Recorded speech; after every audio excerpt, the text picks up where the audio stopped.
ভারত এটা বোঝাতে সক্ষম হয়েছে যে ভারত বাংলাদেশ কখনো দখল করবে না। আমি আপনাকে হলফ করে বলছি, আমি আপনাকে ব্যাখ্যা বিশ্লেষণ দিয়ে বলছি, হয়তো আমি জীবিত থাকবো কিনা, অথবা আপনি জীবিত থাকবেন কিনা। যদি আপনার থেকে বয়স যদি আমার বেশি, আমি যদি মারা যাই, তখন আপনি আমার জন্য একটু দোয়া করবেন যে উনি এই কথাটা বলেছিল যে বাংলাদেশ ভারত আক্ষরিক অর্থে বাংলাদেশকে দখল করে নিবে এবং বাংলাদেশ ভারতের মানচিত্রে যাবে। এই 2024 সালের পলাশীর যুদ্ধে আমরো কাননের এই যে 2 দিনের যুদ্ধ হয়ে গেল, এই যুদ্ধে আসলে কে জিতল?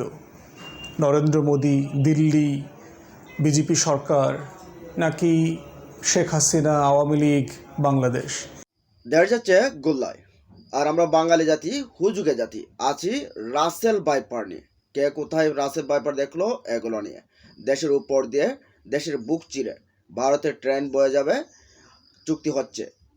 তার সাথে সাথে একের পর এক ইস্যু, সেন্ট মার্টিন, মায়ানমারের হামলা, তারপরে এই যে ছাগল কাণ্ড, তারপরে বেনজি, তারপরে এখন আবার রাসেল ভাইপার। আর এর পেছন দিয়ে ভারতে আমাদের প্রধানমন্ত্রী গেলেন, সেখানে 10টি সমঝোতা চুক্তি হচ্ছেন। এখানে কি রয়েছেন, তারপরে একজন হেমায়তুদ্দিন স্যারের একটা ভিডিওতে বলছেন যে একজনে বলছেন যে খুব শীঘ্রই দেশ দখল করবে ভারত। এই বিষয়গুলো নিয়ে বিস্তারিত ভিডিও রয়েছে। তার সাথে সাথে ব্যারিস্টার ফওয়াদ আলম স্যারেরও একটা ভিডিও রয়েছে, গুরুত্বপূর্ণ ভিডিও, যেখানে বাংলাদেশ নিয়ে কি হচ্ছে সেই বিষয়টা আপনারা দেখতে পারবেন। চলো আমরা একটু দেখে আসি। ভারত সম্পর্কেও বাংলাদেশের 18 কোটি জনগণের একটা মিথ হচ্ছে যে ভারত বাংলাদেশকে কখনো দখল করবে না। ভারত বাংলাদেশকে যেভাবে ব্যবহার করছে, তারা ট্রানজিট নিচ্ছে, করিডোর নিচ্ছে, এইভাবেই তারা রাখবে, কিন্তু আমাদেরকে স্বাধীন দেশ হিসেবে রাখবে। বাট আমরা হয়তো কোনোভাবে একটু পরাধীন অবস্থায়, আমিও এটা মনে করি, দখল করবে না কিন্তু কর্তৃত্ব ছাড়বে না। জি বলেন। জি, এটা হচ্ছে ভারতের সবচাইতে বড় সফলতা, যে আপনার মতো জ্ঞানী গুণী আপনি যদি অ্যাঙ্করিং করেন, তার মানে আপনার অন্যদের থেকে কম বেশি জ্ঞান গরিমা একটু বেশি। তার মানে আপনার মতো জ্ঞান গরিমা সম্পন্ন লোকরেও ভারত এটা বোঝাতে সক্ষম হয়েছে যে ভারত বাংলাদেশ কখনো দখল করবে না। আমি আপনাকে হলফ করে বলছি, আমি আপনাকে ব্যাখ্যা বিশ্লেষণ দিয়ে বলছি, হয়তো আমি জীবিত থাকবো কিনা, অথবা আপনি জীবিত থাকবেন কিনা। যদি আপনার থেকে বয়স যদি আমার বেশি, আমি যদি মারা যাই, তখন আপনি আমার জন্য একটু দোয়া করবেন যে উনি এই কথাটা বলেছিল যে বাংলাদেশ ভারত আক্ষরিক অর্থে বাংলাদেশকে দখল করে নিবে এবং বাংলাদেশ ভারতের মানচিত্রে যাবে। এটি আমি শুধু আপনাকে না, আমি যত লোককে বলি, কাউকে আমি বিশ্বাস করাতে পারি না। এটি ভারত বাংলাদেশ সম্পর্কে একটা মিথ তৈরি করে ফেলেছে। কারণ আপনি যদি কোনো ঘরে যান, প্রথমে আগে বারান্দায় দাঁড়িয়ে দাঁড়িয়ে তার সাথে কথা বলেন। কথা বলার পরে একটু সখ্যতা হয়ে গেলে তখন বলেন যে ভাই একটু বসি, অথবা উনি হয়তো আপনাকে বলেন যে ভাই আপনি তাহলে বারান্দাতে একটু বসেন। বারান্দাতে যখন আপনি বসে পড়েন, তখন খাতির যখন হয়ে যায়, তখন বলে যে ভাই বারান্দায় বসে বসে কেন কথা বলবেন, আসেন ড্রয়িং রুমে আসেন। তখন আপনি ড্রয়িং রুমে যখন আপনি বসাই দিলেন, যখন খাতির হয়ে গেল, তখন বলবে যে ভাই আপনি বেডরুমে চলে আসেন। তা এখন হচ্ছে যে ভারত যেভাবে ঢুকছে আপনাকে, ভারত আপনাকে মানে ভারত আপনাকে কালচারালি যেভাবে আক্রমণ করছে, অর্থনৈতিকভাবে যেভাবে আক্রমণ করছে, এবং যেভাবে বর্ডারটা ফ্রি করে দিচ্ছে, এবং যেভাবে তারা ট্রানজিট করিডোর তারা নিচ্ছে, এক সময় তখন আপনি বা আপনার মতো লোকজনই বলবে আমাদের আলাদা দেশ থেকে তো লাভ নাই, আমাদের তো ভারত হলেই তো ভালো। এখন তো আমি যারা লেসপেন্সার আছে, আমি যারা কুশীলব, আমি যেহেতু সরকারি চাকরি থেকে এসেছি, তাহলে আমার তো সরকারি চাকরি, সেনাবাহিনী, পুলিশ, জুডিশিয়ারিতে আমার কিন্তু বন্ধু বান্ধব আছে যারা এখনো সরকারের কুশীলব হিসেবে দায়িত্ব পালন করছে, কমান্ড লেভেলে আছে। আমি কিন্তু তাদের সাথে যখন ইনফরমালি কথা বলি, তারাও কিন্তু বলার চেষ্টা করে, আরে ভাই ভারতের সাথে থাকলে অসুবিধা কি? তাহলে যে ভারতের সাথে যদি আমরা ভারতের পাসপোর্ট পেয়ে যাই, তাহলে আমাদের হায়দ্রাবাদ যেতে কোনো পাসপোর্ট লাগবে, আমাদের কোনো ভিসা লাগবে না। আমরা যদি কাশ্মীর যাই, আমাদের কোনো ভিসা লাগবে না। আমরা যদি অমুক জায়গায় যাই, আমাদের তো কোনো ভিসা লাগবে না। এবং ভারতের চিকিৎসা ব্যবস্থা এত সস্তা, তাহলে আমরা ভারতের পাসপোর্ট হলে তো আমরা চিকিৎসাও তো পাচ্ছি সহজ। এবং ভারতের শিক্ষার মান এত বেশি স্ট্যান্ডার্ড, সেখানে ভারতের যারা নাগরিক, তারা এই মুহূর্তে ইংল্যান্ডের প্রধানমন্ত্রী, আপনি এই মুহূর্তে আমেরিকার ভাইস প্রেসিডেন্ট, এবং মোটামুটি কম বেশি ভারত আইটি সেক্টর বা পলিটিক্স, বিভিন্ন বিশ্বে পলিটিক্সে তার একটা জায়গা দখল করে ফেলেছে। এই জন্য আমাদের কুশীলবরাও অলরেডি আমি কুশীলব বা আমি লেসপেন্সাররাও কিন্তু বলা শুরু করে দিয়েছে, তাহলে ভারতের সাথে গেলে অসুবিধা কোথায়? তো এই কারণে ভারত যেভাবে অ্যাগ্রেশন হচ্ছে, আস্তে আস্তে ঢুকছে, আপনি কিন্তু কাজী মিশন আপনিও বুঝতে পারছেন না, জনগণও বুঝতে পারছে না। যে কথাটা আপনাকে বলতে চাচ্ছিলাম, যে শেখ হাসিনা সম্পর্কে মানুষের এই ধারণাটা কেন? কারণ শেখ হাসিনা যে আক্ষরিক অর্থে এখন রিজার্ভ নিয়ে যে সমস্যা এবং এই রিজার্ভের সমস্যাটা নিয়ে বিরোধী নেতৃত্ব এটা যে একটা প্ল্যাটফর্ম তৈরি করে একটা জনগণকে গণ অভ্যুত্থানের মাধ্যমে শেখ হাসিনাকে ক্ষমতাচ্যুত করবে, এটা বিরোধী নেতৃত্ব বিশ্বাস করছে না। 1975 সালে 15 আগস্টে এত বড় নেতা শেখ হাসিনার কি নেতা, শেখ হাসিনার কি নেতা, বঙ্গবন্ধু শেখ মুজিবুর রহমানের যে ভাষণ, এটিতে আসলে তো একটা মানে যুগান্তকারী ভাষণ। তো এই ধরনের ভাষণ দেওয়া যে নেতা, মানে যার কথায় 7.5 কোটি লোক এক কাতারে চলে এসেছিল, এক আমব্রেলায় চলে এসেছিল, এইরকম একজন বড় নেতা সপরিবারে নিহত হওয়ার পরে একটা লোকও কিন্তু আসে নাই, একটা লোকও কিন্তু তাকে বাঁচানোর জন্য আসে নাই, এবং তার লাশ কয়েক ঘন্টা কিন্তু ওখানে পড়েছিল, এবং তার লাশ ওখানে থাকা অবস্থায় তারই মন্ত্রী পরিষদের মন্ত্রী খন্দকার মোশতাক যে শপথ নিয়েছেন এবং মন্ত্রী পরিষদ গঠন করে সরকার গঠন করে ফেলেছেন। এবং এবং খন্দকার মোশতাকের যে ভাষণ, সেই ভাষণে উনি কি বলেছিলেন, উনি তখন বলেছিলেন যে একজন নমরুদ তাকে খতম করা হয়েছে বা তাকে শেষ করা হয়েছে, এই ধরনের বক্তব্য উনি দিয়েছিলেন। এখন কথা হচ্ছে যে শেখ হাসিনা সরকার এখন পড়ন্ত সরকার, এখন পড়ন্ত বিকাল। এখন এই পড়ন্ত বিকালে কারোর পয়সা কড়ি দিয়ে যে টাকা বাইরে চলে গেছে, যে টাকা তার ছেলে মেয়ের হেফাজতে আছে, এখন ওই টাকা দিয়ে আবার বাংলাদেশে পাঠাবে, আমার কাছে মনে হয় যে কেউ মানে এইটাতে যাবে বলে আমার কাছে মনে হয়। রক্ষণাবেক্ষণ করেন আপনি একজন শিয়ালের যে হেড, সেই শিয়ালের হেডকে বললেন যে এখানে 20টা মুরগি আছে, এই মুরগি তুমি পাহারা দিবা। এখন এই শিয়ালের হেডকে যদি এই 20টা মুরগি পাহারা যদি আপনি দিতে দেন, তাহলে শিয়ালের যিনি হেড উনি যে কাজটা করবেন, ভারতকে যদি তিস্তা প্রজেক্ট করতে দেওয়া হয়, তাহলে ভারতও কিন্তু শিয়ালের হেড। তা শিয়ালের হেড হলে আপনি ভারতকেই দিচ্ছেন, তার মানে আমার তিস্তা প্রজেক্টটা করা হচ্ছে, আমাদের ভারত থেকে যে পানিটা আসে সময়ে অসময়ে তারা পানিটা ছেড়ে দেয়, আমাদের এখানে বন্যা হয় এবং আমাদের যে কৃষি কাজ এবং আমাদের ফসল তথা আমাদের কিন্তু কোটি কোটি টাকার সম্পদ নষ্ট হয়।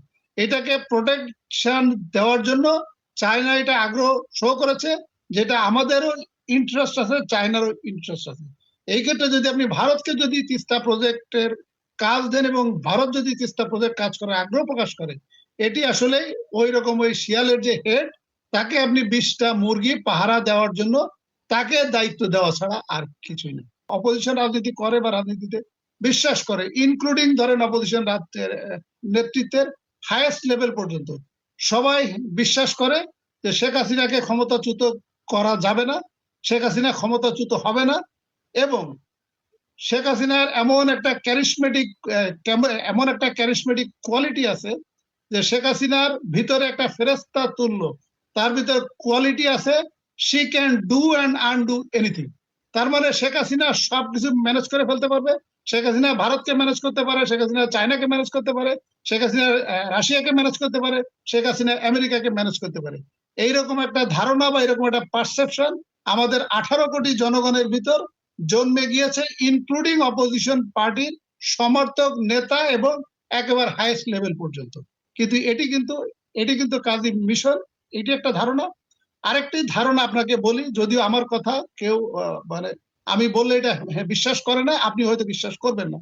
এটি হলো যে ভারত একটা বিষয় ভেরি সাকসেসফুল, মানে আপনারা দেখলেন গত কদিন আগে আওয়ামী লীগের দলীয় প্রধান এবং সাবেক প্রধানমন্ত্রী শেখ হাসিনা তার এই দখলদার সরকারের বেশ কিছু সদস্যদেরকে নিয়ে ভারতে গেছেন, এবং এই মাসে তার এটা দ্বিতীয় সফর, 1 মাসে 2 সফর। এবং বিভিন্ন গণমাধ্যমে দেখলাম যে, আন্তর্জাতিক গণমাধ্যমে দেখলাম যে আনপ্রেসিডেন্টেড বলা হয়েছে ভারতের গণমাধ্যমে, যে বাংলাদেশ ভারত সম্পর্ক নাকি সেই রকম লেভেলে চলে গেছে। আসলে বাস্তবতা হচ্ছে ভারতের সাথে বাংলাদেশ রাষ্ট্রের কোনো সম্পর্ক নাই। ভারতের সাথে যেটা সম্পর্ক আছে সেটা হচ্ছে শেখ হাসিনার, শেখ পরিবারের এবং কিয়দাংশে আওয়ামী লীগের একটা সম্পর্ক আছে। বাংলাদেশ রাষ্ট্র, সরকার এবং জনগণ এর কোনো কিছুর সাথে দিল্লির কোনো সম্পর্ক নাই, ছিল না এবং গড়ে ওঠে নাই স্যাডলি। যেটা একটা রাষ্ট্রের সাথে আর একটা রাষ্ট্রের একটা professional relationship state to state লেভেলে গড়ে ওঠে, সেটা নাই। এখন হাসিনার দিল্লি সফরটা কেন ইম্পর্ট্যান্ট? একটা গুরুত্বপূর্ণ সময় হচ্ছে যে এই 23শে জুন হচ্ছে আওয়ামী লীগের প্রতিষ্ঠাবার্ষিকী, পলাশী দিবস, এখন বড় প্রশ্ন হচ্ছে যে এই 2024 সালের পলাশীর যুদ্ধে আম্র কাননের এই যে 2 দিনের যুদ্ধ হয়ে গেল, এই যুদ্ধে আসলে কে জিতলো? নরেন্দ্র মোদি, দিল্লি, বিজেপি সরকার, নাকি শেখ হাসিনা, আওয়ামী লীগ, বাংলাদেশের মানুষ? কে আসলে জিতলো? তো সেই জায়গায় যাবার আগে আপনাদেরকে একটু মনে করিয়ে দেই যে ওনার সফর সঙ্গে কারা ছিল, আনপ্রেসিডেন্টেড আর কি। প্রথম যেটা গুরুত্বপূর্ণ সফর সঙ্গী সেটা হচ্ছে বাংলাদেশ ব্যাংকের গভর্নর ছিল ওনার সাথে। আরএফএল ওয়ারড্রপ, পাঞ্জাবি শাড়ি কিংবা কুর্তি, প্রিয় সব পোশাক যত্নে থাকবে আরএফএল ওয়ারড্রপে। এতে ব্যবহৃত ইনসেক্টস রিপেলেন্ট মাস্টার ব্যাচ পোকামাকড় থেকে কাপড়কে রাখে সম্পূর্ণ সুরক্ষিত, আর বাহারি সব ডিজাইন বাড়িয়ে দেয় ঘরের সৌন্দর্য। আরএফএল ওয়ারড্রপ, যত্নে থাকুক ভালোবাসা। তো এটা গুরুত্বপূর্ণ কেন? গুরুত্বপূর্ণ হচ্ছে ইউজুয়ালি সারা দুনিয়াতেই সেন্ট্রাল ব্যাংকে এক্সিকিউটিভ থেকে আলাদা রাখা হয়, একটা সেমি ইন্ডিপেন্ডেন্ট অবস্থায় রাখা হয়, এবং সাধারণত তারা কখনো নির্বাহী বিভাগ, সরকার প্রধান, রাষ্ট্রপ্রধান তাদের সাথে তারা ফর্মালি ওঠা বসা করেন না, মিটিং করেন না, কোথাও কোনো সফরে যান না। That is the standard western developed ইকোনমিগুলোতে এই প্র্যাকটিসটা আছে। আমি ইংল্যান্ডের কথা জানি অ্যাটলিস্ট, যে মানে ব্যাংক অফ ইংল্যান্ড যেটা সেন্ট্রাল ব্যাংক ইংল্যান্ডের, তার সাথে যদি ব্রিটিশ সরকারের কোনো কমিউনিকেট করতে হয় সেটা লিখিত হতে হবে, এবং এই লিখিত চিঠিটা যেটা ডাউনিং স্ট্রিট আছে প্রধানমন্ত্রীর কার্যালয় এবং সেন্ট্রাল ব্যাংক যেটা আছে ইংল্যান্ডের, ওটার ওয়েবসাইটে পাবলিক করে দিতে হবে যে ব্রিটিশ প্রধানমন্ত্রী সেন্ট্রাল ব্যাংকের গভর্নরকে কী লিখলেন এবং সেন্ট্রাল ব্যাংকের গভর্নর সেই চিঠির উত্তরে কী দিলেন।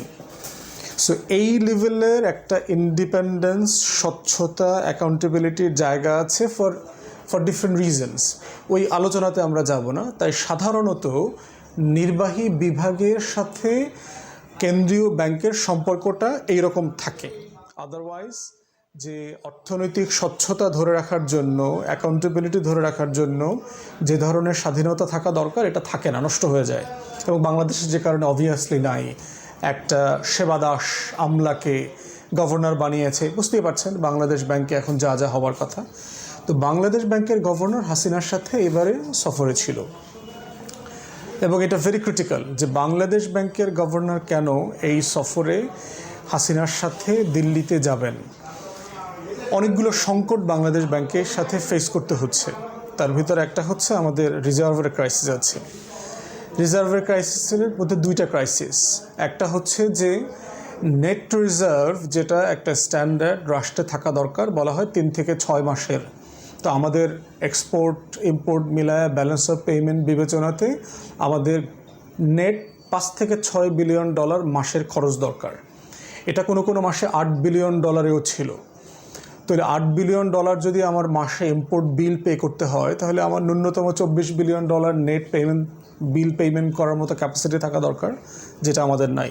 ধরে নিলাম ন্যূনতম আমার 5 বিলিয়ন ডলারও যদি লাগে, সরকার অনেক কৃচ্ছতা সাধন করছে, গুরুত্বপূর্ণ না এমন অনেক আইটেম আমদানি করা বন্ধ করে দিয়েছে, শুল্ক আরোপ করেছে, তো এটার উপরে ডিমান্ড কমে গেছে। তো 5 বিলিয়ন ডলারও হইলেও এটা 15 বিলিয়ন ডলার থাকার কথা, সেটাও নাই। নেট যেটা এখন আছে 12 থেকে 13 বিলিয়ন ডলার, যেটা প্রকাশিত। আসলে বাস্তবে কত টাকা আছে আমরা জানি না, কারণ বাংলাদেশ ব্যাংক কোনো তথ্য জাতির সাথে শেয়ার করছে না, কোনো স্বচ্ছতা এর মধ্যে আমরা দেখতে পাচ্ছি না। তো এখন দ্বিতীয় সমস্যা যেটা হচ্ছে, এই যে ডলার ক্রাইসিস চলছে, এই ডলার ক্রাইসিসের বাস্তবতায় অর্থনীতির যে অন্যান্য সমস্যাগুলা, ইনফ্লেশন, কারেন্সির ভ্যালু কমে যাওয়া, তারপরে হচ্ছে আমার বিজনেস ক্রেডিবিলিটি নষ্ট হয়ে যাওয়া, এই সকল বাস্তবতা বাংলাদেশ ব্যাংক এবং তার গভর্নর গুরুত্বপূর্ণ। তাহলে ভারত সরকারের কাছ থেকে আসলে হাসিনা কী চাচ্ছে, যে কী সুযোগ সুবিধা নিতে পারে? একটা হচ্ছে আমি যদি পণ্য কিনতে না পারি ডলারে, সেক্ষেত্রে রুপিতে আমার প্রয়োজনীয় কেনা বেচা করতে পারবো কিনা, যেটা টাকার বিনিময়ে হবে, টাকা এবং রুপি সোয়াপ করবে। কিন্তু যদি ভারতের জায়গা থেকে দেখেন, ভারত বাংলাদেশে বৈধভাবে 14 থেকে 15 বিলিয়ন ডলার এক্সপোর্ট করে বাংলাদেশে। আমরা ভারতে এক্সপোর্ট করি 2-2.5 বিলিয়ন ডলার। তাহলে ভারত যদি আমাকে যে $16 বিলিয়ন পণ্য আমাকে দেয়, ভারত যে 15-16 বিলিয়ন ডলারের পণ্য রপ্তানি করে, এই পরিমাণ টাকা আমি ভারতকে যদি দেই, বাংলা টাকা, ভারত এই 15-16 বিলিয়ন ডলার টাকা দিয়ে কি করবে? এটা সে কোনো কাজে লাগাইতে পারবে না। তাহলে যেটা হইতে পারে, আমি যে পরিমাণ টাকা আসলে রপ্তানি করি, ঠিক এই পরিমাণ টাকারই একটা সপ হইতে পারে। এখন এটার ব্যাপারে তো অলরেডি একটা চুক্তি হয়েছে, মাঝখানে দেখলাম বেশ আড়ম্বর করে $2 বিলিয়ন পর্যন্ত একটা কারেন্সি সোয়াপের এগ্রিমেন্ট হয়েছে, যেখানে বাংলাদেশের পেশেন্টরা পর্যন্ত বাংলা টাকা। তো প্রিয় বন্ধুরা, আপনারা তখন দেখলেন যে ব্যারিস্টার ফোয়াদ আলম স্যার তিনি বলছেন যে বাংলাদেশ আসলে আরেকটা বাংলাদেশ এবং ভারতের মাটিতে যেরকমভাবে বাংলার শেষ নবাব পরাজিত হয়েছিল যে পলাশির প্রান্তরে, সেটা আবারও আরেকটা সূচনা হতে পারে, আরেকটা পলাশির প্রান্তর দেখতে পারে বাঙালি জাতি। এটা কিন্তু তিনি স্পষ্টভাবে বলছেন যে যেভাবে যা দেওয়া হচ্ছে, 2 হাত উজাড় করে দেওয়া দিচ্ছেন, কিন্তু তার বদলে আমরা কি পাচ্ছি? সীমান্তের কাঁটাতারের ফেলানির লাশ বা বিভিন্ন ভাবে সিলেটের বন্যা, তারপর বিভিন্ন কিছু পাচ্ছি। এখন অবশেষে আমাদের বুক চিরে বয়ে যাবে ভারতের ট্রেন। এগুলো হচ্ছে আমাদের পাওয়া। আর মূলত দেশের সার্বভৌমত্ব সবটাই ঝুঁকির মধ্যে আছেন তারা বলছেন। তো এই বিষয়ে আপনাদের মতামত কি কমেন্ট বক্সে জানিয়ে দিন। ভালো থাকুন, সুস্থ থাকুন, আল্লাহ হাফেজ।